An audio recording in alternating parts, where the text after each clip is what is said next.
Depuis le début de l'hivernage, en tant que citoyenne de la ville de Saint-Louis et au-delà de ça, en tant que directeur général de l'Office des lacs et cours d'eau, j'ai entrepris plusieurs actions en ce qui concerne l'appui des communautés pour la lutte contre les inondations.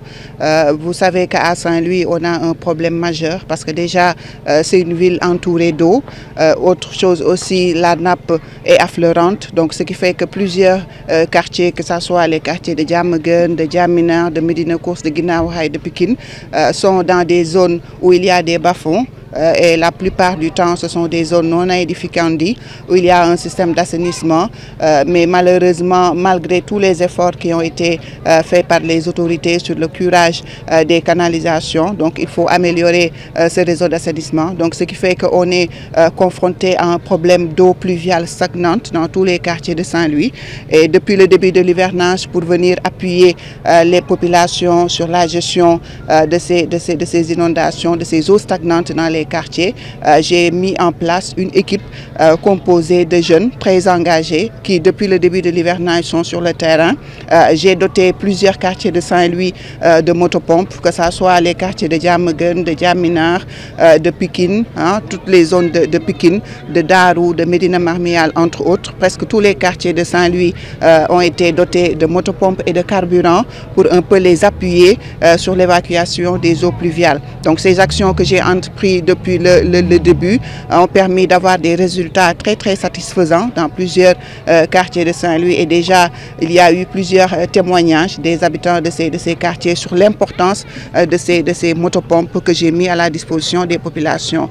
Hormis ça, aujourd'hui, j'ai pris l'initiative de descendre sur le terrain avec mes équipes pour pouvoir voir exactement l'évolution de la situation suite aux différentes pluies diluviennes qui sont tombées sur Saint-Louis. Donc aujourd'hui, on a fait le tour des quartiers de Diamaguène, de Diaminar, mais aussi de Médina Course pour voir l'état de la situation, mais aussi pour apporter notre soutien, notre aide, que ce soit en produits détergents, en eau de javel et bien d'autres denrées que les populations auront besoin. Parce que l'essentiel, c'est que les populations sentent que les nouvelles autorités sont très conscientes de la situation de la ville de Saint-Louis et qu'il y a eu des efforts venant du ministère de l'Hydraulique. Déjà, il a été sur place durant le mois de juillet pour un peu accompagner, faire le suivi, mais aussi donner des directives pour le suivi des mesures qui ont été prises pour la gestion des inondations. C'est dans ce sillage que personnellement, je me suis engagée en tant que citoyenne, en tant que patriote, mais aussi en tant que directrice générale ayant sa direction au sein de la région Nord, de surcroît dans la commune de Saint-Louis, de faire des actions concrètes pour accompagner la communauté, pour accompagner la population, mais aussi pour les soulager, pour leur dire, leur adresser ce message que les autorités sont très conscientes de la situation. Il y a des mesures qui sont en train d'être prises. Tout ne peut être réglé en ce moment. Comme il y a une année, on vient d'accéder à la tête de ce pays. Il faut des aménagements et des travaux structurants, des travaux d'assainissement, des travaux de drainage, des travaux d'évacuation des eaux pluviales pour pouvoir asseoir un peu une dynamique de gestion de ces eaux pluviales, mais au-delà de ça, des eaux usées de la ville de Saint-Louis. Alors, ça, c'est Saint-Louis. Maintenant, l'année dernière, il y a eu la crue, n'est-ce pas, qui a fait beaucoup de dégâts. Cette année, les lâchers d'eau font peur. Quelles sont les mesures prises au niveau central, justement, pour juguler ce mal?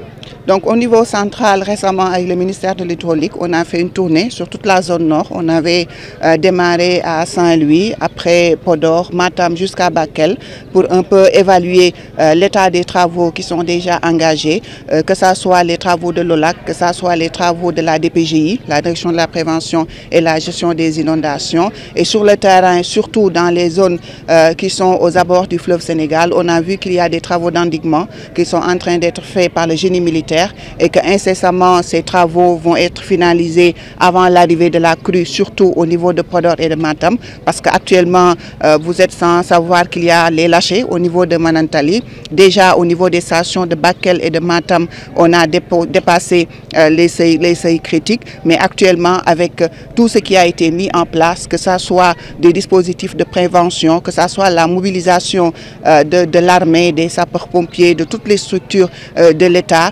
qui sont déjà sur place pour parer éventuellement à des catastrophes. Donc ces mesures sont en train d'être prises, des digues sont en train d'être construites. Pour le cadre de l'OLAC aussi, il y aura des digues, pas pour cette année mais sur l'année prochaine, sur la partie nord du Sénégal qui seront construites. Et tous ces aménagements, tous ces travaux que l'État est en train de faire au niveau de la zone nord, c'est pour parer éventuellement à ces débordements du fleuve Sénégal. Mais on va au-delà de ça parce que la plupart, si vous avez l'occasion de visiter la zone nord, vous verrez que les populations se sont installées dans la plaine alluviale du fleuve, dans la vallée alluviale du fleuve. Et ce qui fait que là, s'il y a débordement, ces zones, les zones de crue, les zones d'épandage de crue atteignent ces zones-là. Donc l'objectif, c'est, comme les autorités ont adopté le décret d'utilité publique, d'accompagner les populations partout où il y a installation dans des zones non aedificantes ou bien dans des zones qui sont des zones d'épandage des crues,